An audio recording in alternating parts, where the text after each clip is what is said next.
Olá, sejam muito bem-vindos a esta nossa exploração de hoje.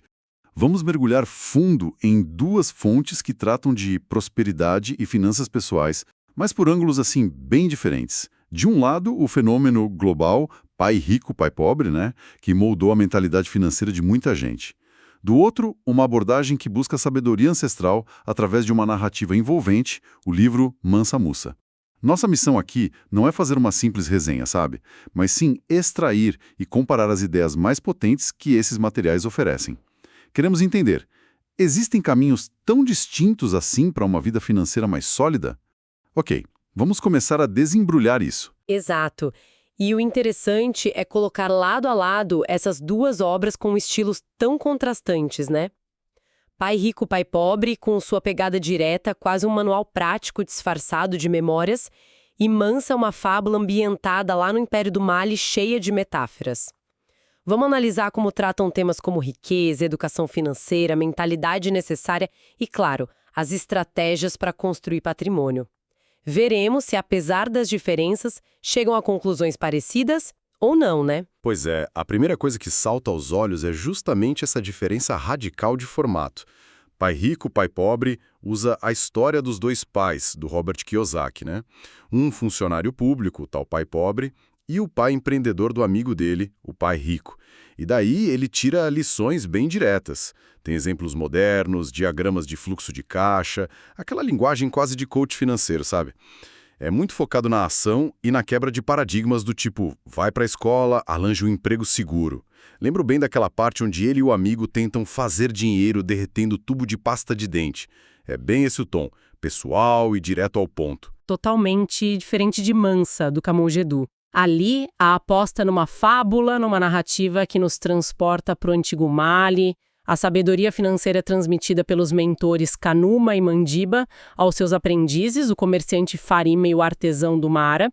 O texto se apoia muito em metáforas, a do agricultor paciente, a das caravanas atravessando desertos, a das árvores que demoram a dar frutos. É uma busca por princípios que sugere a obra são atemporais, conectados a uma sabedoria mais antiga e talvez mais integrada à vida. A sensação é de uma jornada mais filosófica, né? Não apenas financeira. Mas olha que curioso. Apesar dessa diferença toda, um quase manual prático moderno versus uma fábula ancestral, ambos apostam pesado na força da narrativa, não é? Kiyosaki conta suas experiências e as lições que aprendeu. Tipo, aquela vez que trabalhou de graça na loja do pai rico, só para entender como o negócio funcionava por dentro. Exato. E Gedoux usa a jornada de Farima Indumara, suas angústias, suas descobertas. Parece que contar histórias ainda é a melhor forma de ensinar sobre dinheiro. Sei lá. Precisamente. Ambos os autores reconhecem que princípios financeiros abstratos ganham vida, sabe? E são mais bem absorvidos quando inseridos numa história, seja ela pessoal e contemporânea ou alegórica e histórica. O veículo é diferente, um mais explícito, outro mais sutil, mas o destino pretendido é o mesmo: equipar o leitor com insights para assumir as rédeas da própria vida financeira e buscar prosperidade, independentemente de onde esteja começando. Ambos querem, no fundo, despertar o que a gente poderia chamar de inteligência financeira e, talvez mais importante, a ação consciente. Falando em conceitos-chave, vamos para a definição de riqueza. Pai rico, pai pobre é quase, obsessivo, com a diferença entre ativos e passivos. Ativo põe dinheiro no seu bolso, passivo tira. Simples assim, né? Direto ao ponto. E ele é famoso por aquela afirmação polêmica de que sua casa própria para a maioria das pessoas é um passivo, não um ativo. Putz, isso até hoje gera debate. Essa visão é muito focada no fluxo de caixa, na mecânica do dinheiro mesmo. É uma definição extremamente funcional, né? E serve de base para o conceito da corrida dos ratos. Kiyosaki descreve esse ciclo como trabalhar arduamente para ganhar um salário, que é imediatamente consumido por contas e pelo desejo de comprar mais coisas, passivos no caso, o que gera mais dívidas e a necessidade de trabalhar ainda mais, um ciclo movido, segundo ele, pelo medo da escassez e pela ganância ou desejo por status. Os diagramas de fluxo de caixa que ele usa são muito eficazes para visualizar essa armadilha financeira, né? E em Mansa, existe uma corrida dos ratos com camelos e tamareiras. Como eles descrevem essa mesma sensação de estar preso financeiramente? De uma maneira talvez mais existencial. A narrativa foca na angústia interna de Farima e do Mara. Ambos são homens trabalhadores, talentosos, respeitados em suas comunidades, mas sentem uma profunda estagnação. Eles se esforçam, seguem as regras sociais, mas não veem progresso real em termos de segurança e tranquilidade financeira. A sensação é de estar correndo sem sair do lugar, sabe? Uma frustração que nasce da discrepância entre o esforço depositado e o resultado obtido. É a mesma armadilha da corrida dos ratos, mas descrita pela ótica da alma, da falta de perspectiva e não apenas pelo fluxo de caixa. Interessante essa diferença de foco. Um na mecânica, outro na sensação. Boa. E a definição de riqueza em Mansa? Se não é só fluxo de caixa positivo, o que é então? Acumular barras de ouro como o lendário imperador Mansa Musa? Olha, pelos trechos analisados, Mansa parece propor uma visão mais abrangente, quase holística. Os mentores Kanuma e Mandiba, claro que falam sobre a importância de poupar uma parte dos ganhos e fazer esse dinheiro render, isso é fundamental, óbvio. Mas a riqueza que eles descrevem, a tal riqueza que perdura, transcende o acúmulo material.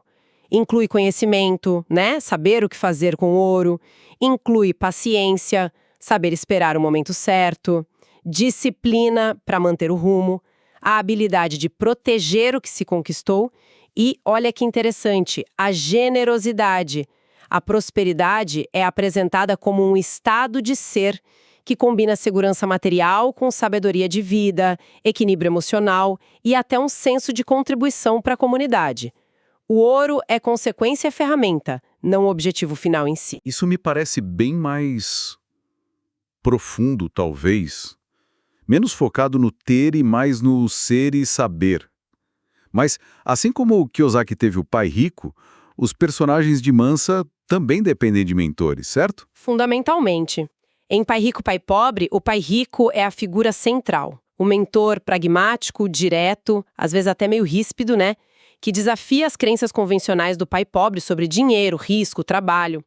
Ele oferece o como fazer do mundo dos negócios e investimentos, o know-how. Já em Mansa, temos Kanuma e, antes dele, Mandiba. A dinâmica parece diferente, né?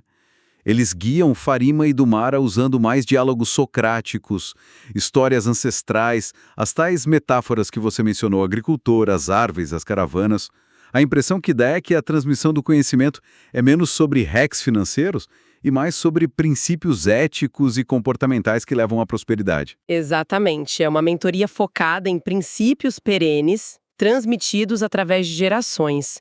E isso se reflete na forma como as lições são estruturadas. Kiyosaki organiza o conhecimento em lições claras e numeradas. Lição 1, os ricos não trabalham pelo dinheiro. Lição 2, alfabetização financeira. Lição 3, cuide dos seus negócios. Culminando na famosa regra número 1, saiba a diferença entre um ativo e um passivo. É quase um currículo escolar, né? E Mansa, como organiza essa sabedoria ancestral toda? Mansa apresenta o que chama de leis da prosperidade. São 9 leis que o mentor Kanuma revela gradualmente aos seus discípulos. Pelo que o material indica, elas cobrem desde o básico até o mais avançado. 1. Guarde sempre uma parte do que ganha, o famoso pague-se primeiro. 2. Faça cada moeda poupada trabalhar para você, ou seja, investir. 3. Fuja de promessas de ganhos fáceis e rápidos, as famosas pirâmides da vida. 4. Busque conhecimento antes de arriscar seu dinheiro. 5. Proteja seu patrimônio contra perdas. 6. Tenha disciplina e paciência como aliadas constantes. 7. Esteja preparado para agarrar as oportunidades certas. 8. Planeje para o futuro, para sua velhice e seus descendentes. E a 9ª lei, que eu acho fascinante, une educação financeira e generosidade. A ideia de que ensinar o que se aprende fortalece a própria prosperidade. Além das leis, Kanuma introduz a tríade de ouro: prioridade, disciplina e paciência. Opa, aqui as coisas ficam realmente interessantes. Porque quando você lista as leis de Mansa, cara, elas ecoam muito as lições do pai rico, não é? Poupar, investir, aprender antes de agir, ter disciplina, proteger o capital. Totalmente. Só que a roupagem é completamente diferente. É como se a mesma sabedoria fundamental fosse redescoberta e recontada em contextos distintos. A Lei 1 de Mansa, guarde sempre uma parte, parece tão primordial, quase bíblica, né? Comparada à abordagem mais técnica de ativos e passivos de Kiyosaki. É uma observação perfeita. Os pilares da construção de riqueza parecem universais, né? A disciplina de gastar menos do que se ganha, a inteligência de investir o excedente, a prudência de buscar conhecimento, a necessidade de proteger o que foi acumulado e a visão de longo prazo. O que muda é a ênfase e a linguagem. Pai Rico foca na mecânica financeira moderna, fluxo de caixa, alavancagem, impostos, corporações. Mansa parece dar mais peso aos fundamentos comportamentais e filosóficos, paciência, disciplina, conhecimento, generosidade, que sustentam a riqueza através do tempo, independentemente do sistema econômico. E como eles abordam as barreiras psicológicas? O medo, a dúvida, a preguiça. Kiyosaki fala muito sobre isso. Ele diz que o medo de perder dinheiro paralisa as pessoas, que o cinismo impede de ver oportunidades, que a preguiça e os maus hábitos sabotam os planos. Ele até usa a Batalha do Álamo como metáfora para a coragem necessária diante do risco calculado. Ele quer que a gente encare o medo de frente, quase. Mansa também trata do medo, mas talvez de forma mais introspectiva. O medo da mudança, da incerteza, do fracasso, aparece nas hesitações e dúvidas de Farima e do Mara. O papel do mentor Kanuma é ajudá-los a compreender e atravessar esses medos, não necessariamente a confrontá-los de forma agressiva, como Kiyosaki sugere. A resposta de Mansa ao medo e ao risco parece ser mais focada na preparação. Lei 7, prepare-se para oportunidades, o que implica ter reservas, na paciência, Lei 6 e a Tríade de Ouro e, crucialmente, no conhecimento como antídoto para o risco. Lei 4, busque conhecimento. Lei 3, evite riqueza fácil. A ideia é que o risco diminui drasticamente quando você entende o que está fazendo. Menos sobre coragem cega, mais sobre prudência informada, talvez. E o fracasso? Kiyosaki tem aquela frase de efeito: o fracasso inspira os vencedores e derrota os perdedores. Ele pinta o fracasso quase como um rito de passagem necessário no caminho do sucesso empresarial. Quase um troféu, né? Em Mansa, a abordagem parece mais focada no aprendizado contido no erro. O material indica que Kanuma compartilha seus próprios erros de investimento não para glorificá-los, mas para extrair lições valiosas. O erro é visto como uma oportunidade de refinar a sabedoria e principalmente de aprender a proteger melhor o patrimônio no futuro. Lei 5, proteja seus ganhos. A perseverança ligada à disciplina e paciência da Lei 6 é chave para superar os tropeços que são vistos como inevitáveis. Não se trata tanto de não ter medo de perder, mas de ter a resiliência e a sabedoria para continuar e não repetir os mesmos erros. É uma visão talvez mais cautelosa, focada na sustentabilidade a longo prazo. Faz sentido. Ambos concordam que não dá para ficar parado. É preciso agir e aprender sempre. Mas a forma de agir parece diferente. Pai Rico é muito mão na massa. Dê seu jeito, compre aquele imóvel sem a entrada, comece um negócio paralelo. Ele enfatiza muito desenvolver habilidades práticas, ler demonstrações financeiras, entender de mercado, marketing, leis tributárias. É quase um chamado para ação imediata, para o empreendedorismo ousado. Vai lá e faz. Mansa também chama a ação, claro. As leis da prosperidade são um guia para agir, mas a ênfase parece estar numa ação mais pensada, sabe? Mais paciente, precedida por estudo e prudência. Lembra da Lei 4? Busque conhecimento. Lembra da história de Demba, mencionada na Lei 7? Ele se preparou, acumulou reservas pacientemente e quando surgiu uma oportunidade, outros vendendo bens na seca por desespero, ele pôde agir com vantagem. A ação em Mansa parece ser menos sobre correr riscos calculados e mais sobre aproveitar oportunidades preparadas. É uma ação disciplinada, constante, Lei 6, e informada. E ambos valorizam aprender com quem já chegou lá, né? Kiyosaki fala para pagar um almoço para especialistas, fazer cursos, devorar livros. Sim, total. E em Mansa, Kanuma é um produto da mentoria de Mandiba e ele próprio usa suas experiências e as de outros como lições vivas para Farima e Dumara. O aprendizado contínuo é central em ambas as filosofias, mas Mansa adiciona aquela camada interessante com a Lei 9, a importância de ensinar o que se aprende. Isso cria um ciclo virtuoso de conhecimento, reforça o próprio aprendizado e ainda tem essa dimensão de generosidade, né? Não é só aprender para si, mas aprender para compartilhar e fortalecer a comunidade. Isso não é tão explícito em Pai Rico. Uau! Então, no fim das contas, temos Pai Rico, Pai Pobre como um guia mais direto, pragmático, focado na mentalidade e nas ferramentas do capitalismo moderno. Ativos, passivos, fluxo de caixa, empreendedorismo agressivo. Ele te dá um chacoalhão, né? Desafio status quo. Exato. E Mansa como uma jornada mais filosófica, usando uma narrativa ancestral para incutir princípios atemporais de disciplina, paciência, conhecimento, proteção e até generosidade.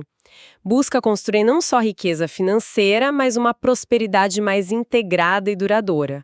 É um convite à reflexão e à construção de caráter além da conta bancária. Então, o que a gente tira dessa comparação toda? Qual a grande mensagem disso tudo? Olha, que talvez os caminhos para a prosperidade financeira, embora pareçam muito diferentes na superfície, um moderno e direto, outro ancestral e metafórico, eles convergem em fundamentos surpreendentemente semelhantes, né?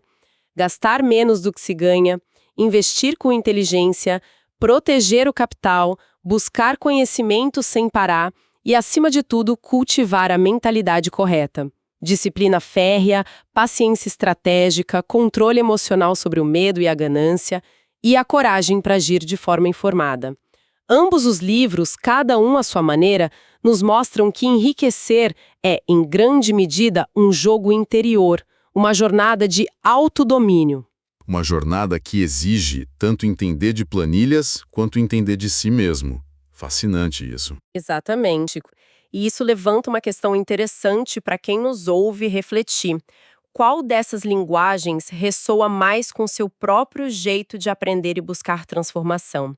A abordagem pragmática, as regras claras e o foco na ação de Pai Rico, Pai Pobre, ou a sabedoria tecida em histórias, as leis focadas em princípios duradouros e a visão mais holística de Mansa? Ou talvez, e aqui fica uma provocação final, a verdadeira maestria financeira não esteja em escolher um ou outro, mas em conseguir integrar as lições práticas de um com a profundidade filosófica e comportamental do outro.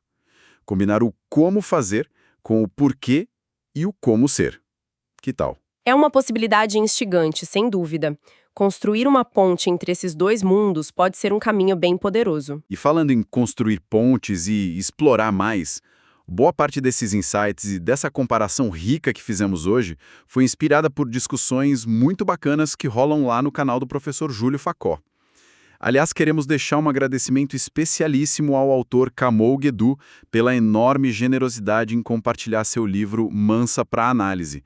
Isso tornou essa nossa conversa muito mais rica e interessante de verdade. Se essa exploração aqui despertou a curiosidade, vale muito a pena conferir o canal do professor Júlio. Quem sabe até deixar um comentário lá pedindo mais comparações como esta, colocando Mansa lado a lado com outros clássicos das finanças. Fica a dica, hein?